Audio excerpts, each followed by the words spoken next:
इस संसार समुद्र से पार होना बहुत कठिन है, क्योंकि भगवती माया का ऐसा आकर्षण है कि एक क्षण में हम सत ज्ञान भूल जाते हैं।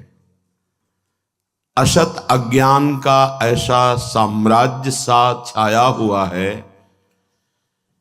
सत संकल्प करते हैं कि आज के बाद हम ऐसा नहीं करेंगे, पर विवश होकर के फिर माया हमसे वैसा ही करा देती है जो नहीं करना चाहिए।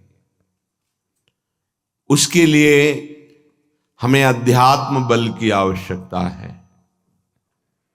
अध्यात्म बल बड़े कृपा पात्रों के हृदय में जागृत होता है।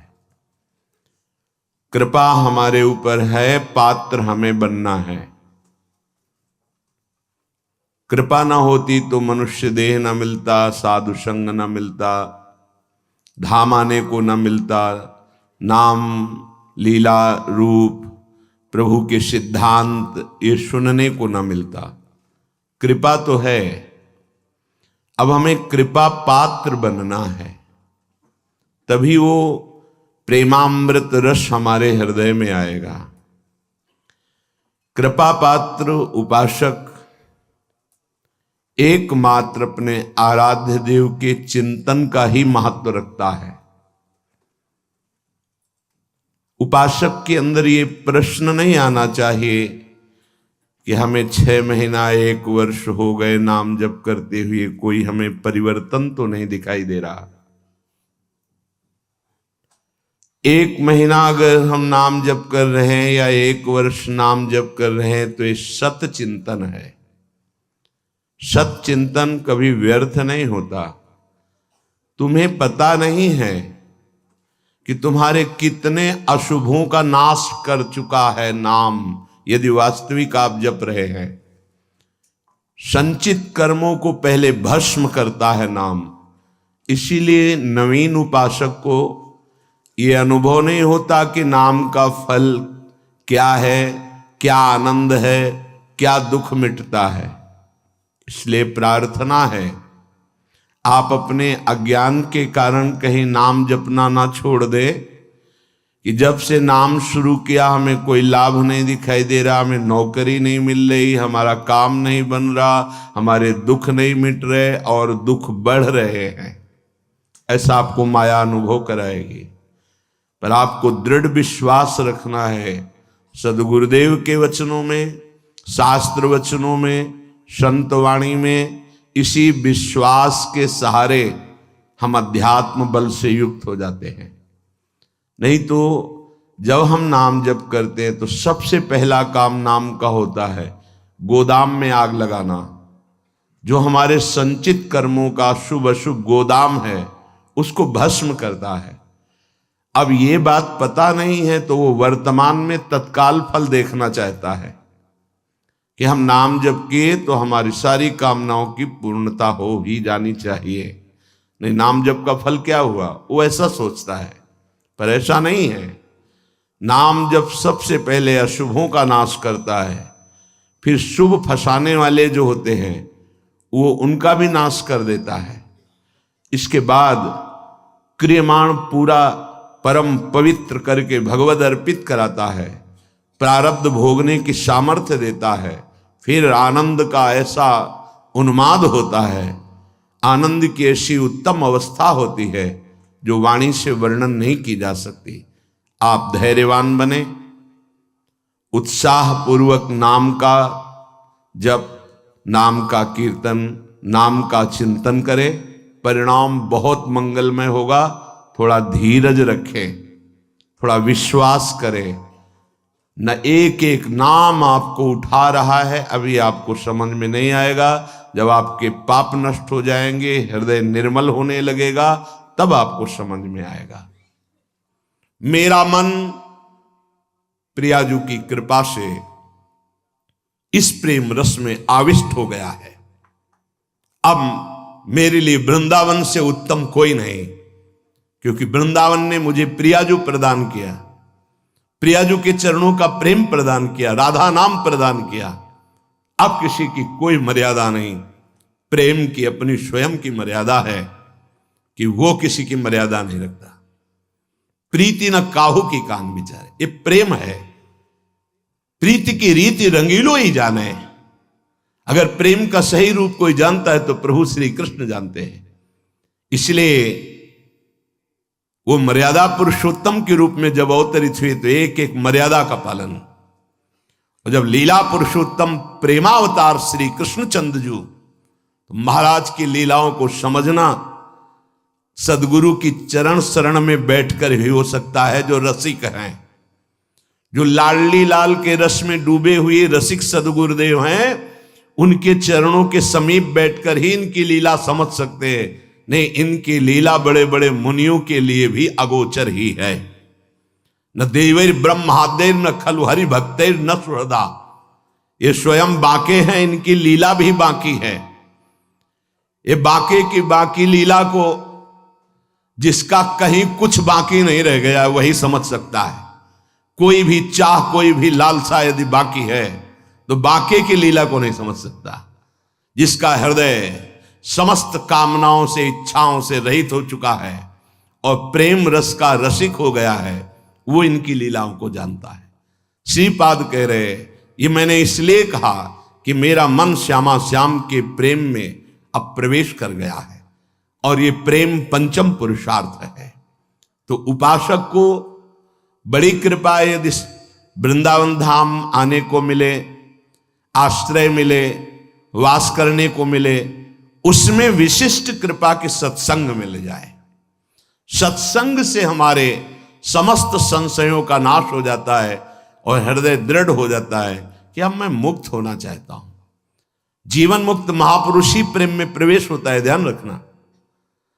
प्रेम रस तभी प्राप्त होता है, पहले प्रेम जीवन मुक्त करता है, तत्वबोध कराता है। सर्वान वस्तु तया निरीक्ष परम स्वाराध्य बुद्धिर्मम, जो उपनिषद कहते हैं सर्वम खलमिदम ब्रह्मणे नानास्ति किंचन, इसका पहले बोध होता है, फिर प्रेम रस प्राप्त होता है। जीवन मुक्त करके विदेह स्थिति से फिर वो प्रेम प्रदान करते हैं। जैसे पांचों भूले देह शुद्धि, ये विदेह स्थिति है। तब छठे भावना रास की, तब वो भावना में प्रवेश करता है। इतनी ऊंचाई हम अपने साधन बल से नहीं प्राप्त कर पाते, ये गुरु कृपा बल से। तभी कहा है, रे मन रसकन संग बिन रंच न उपजे। एक साधारण बिना साधन जानने वाले को भी प्रिया जो मिल गए। क्यों?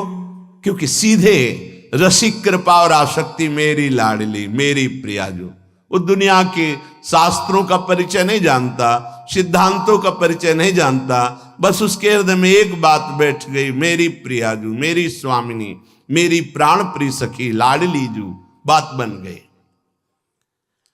ये जन्म बंधन से, कर्म बंधन से मुक्त होना बहुत कठिन विषय, बहुत कठिन। जब शास्त्रों का स्वाध्याय करो तब पता चलता है। तभी कहते हैं भगवत प्राप्ति अत्यंत कठिन, पर वो गलत शब्द है। भगवत प्राप्ति अत्यंत सरल। संसार का राग, शरीर का राग छोड़ पाना बड़ा कठिन। इसीलिए परिणाम को वो कठिन बोल देते हैं। परिणाम को कठिन बोलने से घाटा हो जाएगा, हम डर जाएंगे कि हम भगवत प्राप्ति नहीं कर पाएंगे। हमें उत्साह रखना है कि भगवत प्राप्ति बहुत सरल है। कठिन है शरीर संसार का राग छोड़ना, और इसकी जिम्मेवारी है गुरुदेव की।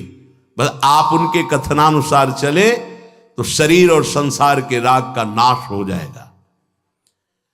परमार्थ का स्वरूप कल के सत्संग में वर्णन किया गया कि उपासक चाहे वो गृहस्थ हो या विरक्त, यदि इस मार्ग में उन्नति प्राप्त करना चाहता है तो किसी के स्वभाव या कर्म की ना तो प्रशंसा करे और ना निंदा करे। क्यों? जब वो गलत कर रहा है तो निंदा क्यों ना करें? तुम क्रिया को देख रहे हो लेकिन पावर को नहीं देख रहे। पावर गोविंद है उसमें, सामर्थ्य गोविंद है उसमें। उपासक उपास्य देव को देखता है, क्रियाओं को नहीं देखता। बोले नहीं, बहुत गंदा आदमी, उसे हम भगवान कैसे मान सकते हैं? तो गंदा उसकी क्रिया को लेकर के है, लेकिन परम कारण तत्व जो बैठा है वो निर्विकार, चेतन, अमल, सहज सुख राशि, उसको क्यों नहीं देखा? तुम क्रिया देखने वाले संसारी नहीं हो, तुम तत्व का दर्शन करने वाले भगवत भक्त हो, उपासक हो, जिज्ञासु हो। जैसे है हम छाया को देखकर, कल ध्यान कीजिए सत्संग का, छाया को देखकर भ्रम हो जाता है कोई है क्या, ठूंठ को देखकर भ्रम हो जाता है भूत है क्या, रस्सी या टायर को देखकर हमें भ्रम हो जाता है ये सर्प है क्या, पर वहां कुछ नहीं होता। वो ठूंठ है, वो रस्सी है, वो आपकी छाया है। ठीक ऐसे ही पूरे संसार में आपके सिवा कुछ नहीं है। सच्ची माने आपको भ्रम होगा, कैसे ऐसे हो सकता है? जैसे स्वप्न में आपके मन के सिवा कुछ नहीं था, तो उसमें दुश्मन भी थे, मित्र भी थे, भोग भी था, ना जाने क्या क्या था, पर जब जगे तभी वो झूठा समझ में आया ना। स्वप्न में तो आपको सब सत्य लग रहा था, ऐसे ही अज्ञान से युक्त होने के कारण आपको ये नानात्व तो सत्य लग रहा है। स्त्री पुरुष, अच्छा बुरा, नीच उत्तम मध्यम, ये आपको लग रहा है। श्री भगवान कह रहे हैं, बहुत गूढ़ प्रसंग है। अगर आज का प्रसंग समझ लेंगे तो प्रियाजू के चरणों में लिपट जाएंगे कि मेरे बस की बात नहीं। ध्यान से सुनिएगा। आत्मैव तदिदं विश्वम सृज्यते सृजति प्रभु। बहुत सुंदर विषय।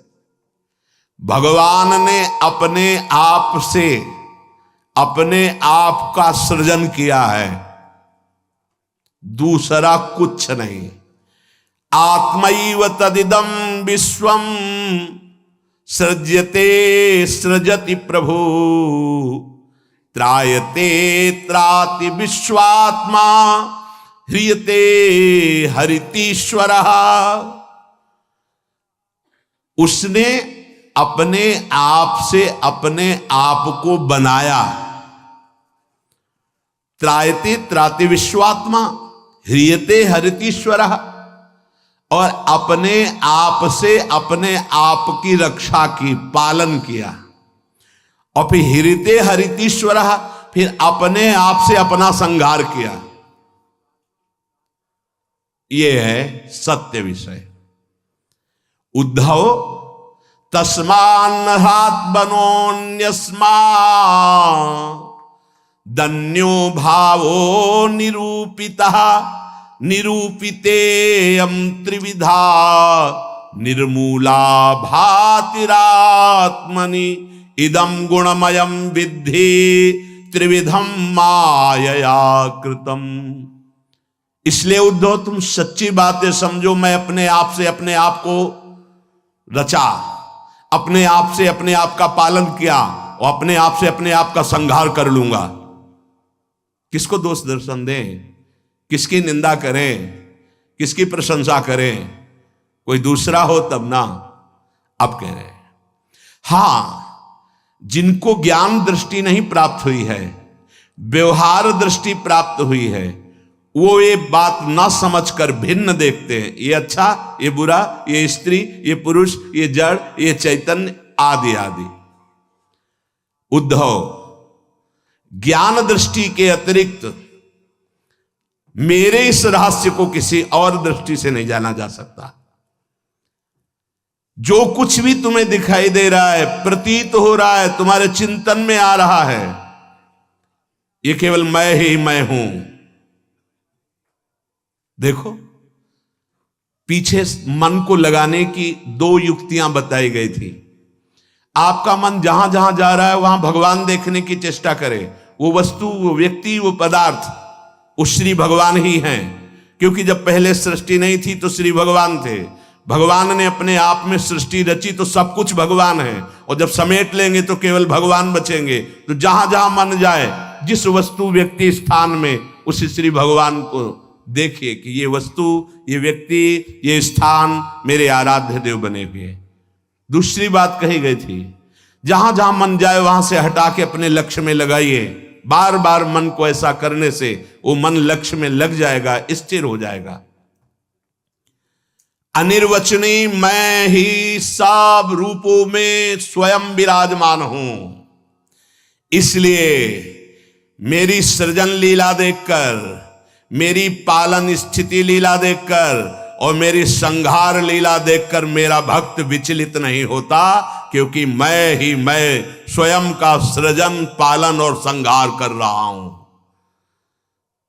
ये जो तीन प्रतीतियां हो रही, सृजन, पालन, संहार, अध्यात्म, अधिदैव, अधिभूत, ये बिल्कुल निर्मूल हैं। जैसे माया, जैसे स्वप्न में कुछ नहीं था, वैसे ही माया के द्वारा कुछ नहीं है। न सृजन है, न पालन है, न संहार है। मान सकते हो? मलिन अंतःकरण अज्ञान की स्थिति में कैसे मान पाओगे? ना होने पर यह प्रतीत हो रहा है। कैसे? ये तीन गुणों के प्रकाश से, सतोगुण, रजोगुण, तमोगुण के प्रभाव से दृष्टा, दर्शन, दृश्य, ये त्रिविधता पैदा हो गई। ऐसी त्रिविधता को मिटाने के लिए हमें मानव जन्म मिला है, साधना मिली, किसी और को पाने के लिए नहीं, अपने आप को जानने के लिए।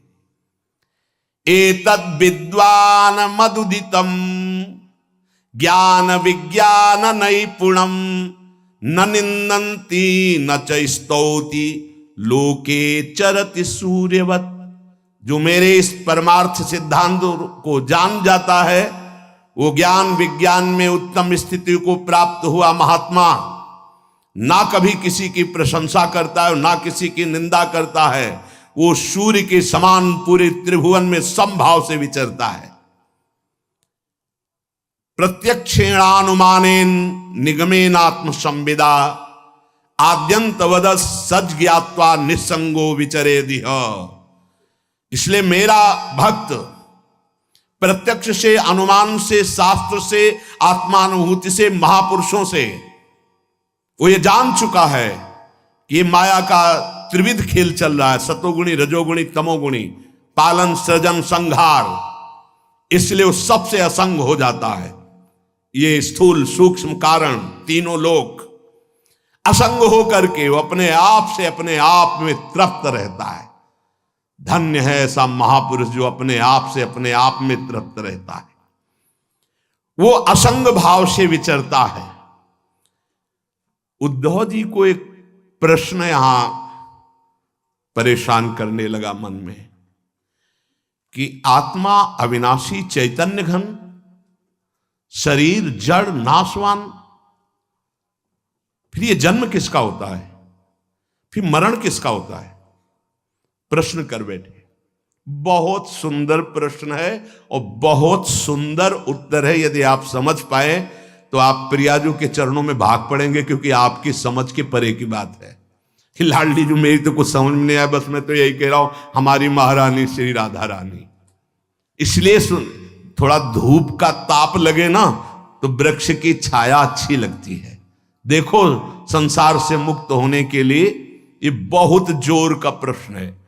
उद्धव जी ने कहा, नैवात्मनो न देहस्य संसृतिर्दृष्ट दृश्ययो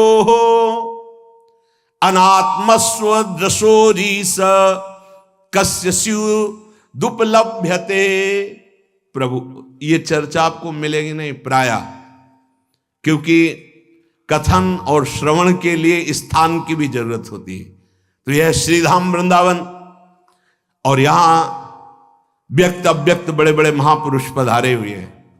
तुम्हारी दृष्टि नहीं है तो तुम्हें व्यक्ति समझ में आएगा। जहां भगवत शास्त्रों का सत्संग होता है, वहां सनक सनंदन सनातन सनत कुमार श्री हनुमान जी महाराज बड़े बड़े महाभागवत पधारते हैं, और उन्हीं के सानिध्य से समझ में आ सकता है। ये विशुद्ध भागवत परमार्थ मार्ग है। उद्धव जी ने पूछा कि भगवान, ये जो आत्मा है ये दृष्टा है, और शरीर जो है ये दृश्य है। आत्मा स्वयं प्रकाश है और देह जड़ है। ऐसी स्थिति में ये जन्म मरण किसका होता है? आत्मा का जन्म मरण हो नहीं सकता, क्योंकि ये स्वयं प्रकाश है। और जड़ शरीर का हो नहीं सकता, क्योंकि नाशवान विकारी है, ये तो यही नष्ट हो जाता है। महाराज, ये मरता कौन है और जन्मता कौन है? ना आत्मा और ना शरीर। अगर ये शरीर जन्मता मरता है तो शरीर को नष्ट करने के बाद फिर अब जन्म मरण खत्म हो जाना चाहिए, पर फिर शरीर मिलता है।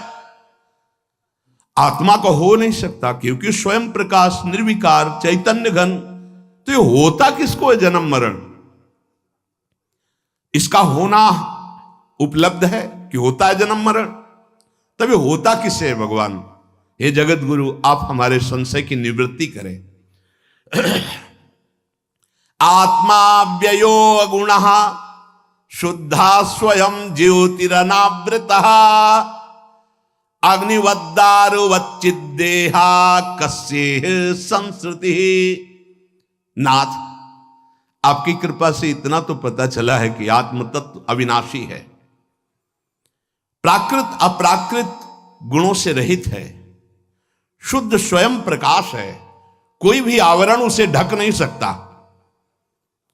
शरीर विनाशी है, साकार है, अशुद्ध है, आत्मा से प्रकाशित है और आवृत है माया के गुणों से। प्रभु, आत्मा तेज स्वरूप प्रकाशवान, शरीर काठ की तरह अचेतन, फिर ये जन्म मृत्यु संसार किसको प्राप्त होता है? कौन है जो बार बार जन्मता है मरता है? श्री भगवान वाच यावद्देहेन्द्री प्राणै रात्मनः सन्निकर्षणम संसारा फलवास्तावद पार्थो अविवेकिनः। भगवान श्री कृष्ण ने कहा, प्रिय उद्धव, बहुत तुमने विशुद्ध परमार्थ के स्वरूप का प्रश्न किया है। यद्यपि इस संसार का ज्ञान में कोई अस्तित्व नहीं है, अज्ञान के कारण यह भास रहा है, पर ध्यान देने योग्य बात, जब तक ये देह का अभिमानी है, मैं स्त्री मैं पुरुष, मैं ये देख रहा हूं, मैं खा रहा हूं, मैं बोल रहा हूं, इंद्रियों का अभिमानी है, प्राणों का अभिमानी है, तब तक आत्मस्वरूप जो निर्विकार सच्चिदानंदमय है, इस भ्रांति के कारण बार बार जन्म और मरण को प्राप्त होता रहता है। यद्यपि ना उसका कभी जन्म होता है ना मरण होता है, फिर भी भ्रांति, ये भ्रांति स्वप्न की तरह है। अर्थे हृद्यमाने पी संस्कृतिर न निवर्तते ध्यायतो विषयानस्य स्वप्ने नर्थागमो यथा। जब तक इसको ये भान रहता है कि मैं स्त्री हूं, मैं पुरुष हूं, मैं अपनी इंद्रियों से भोग रहा हूं, मैं ये भोगा हूं, ये भोगूंगा, ये उसकी भ्रांति ऐसे है जैसे स्वप्न में। और स्वप्न में प्राप्त हुआ सुख दुख जब तक जागता नहीं तब तक सत्य भासता है। स्वप्न की विपत्तियां या स्वप्न का सुख कोई भी सत्य नहीं है, पर वो जब तक जगाया नहीं जाएगा तब तक उस विपत्ति या सुख को भोगता रहेगा। ऐसे ही बिल्कुल न जन्म है न मरण है, आत्म तत्व निर्विकार, शरीर भ्रमात्मक त्रिगुणात्मिका माया से रचा हुआ। पर जो साधक, जो मनुष्य अपने को स्त्री या पुरुष मानकर और विषय भोगों का चिंतन करता रहता है, वो अज्ञानी स्वप्नवत भोगों में फंसा हुआ जन्म मरण रूपी संसार से कभी निवृत्त नहीं हो सकता।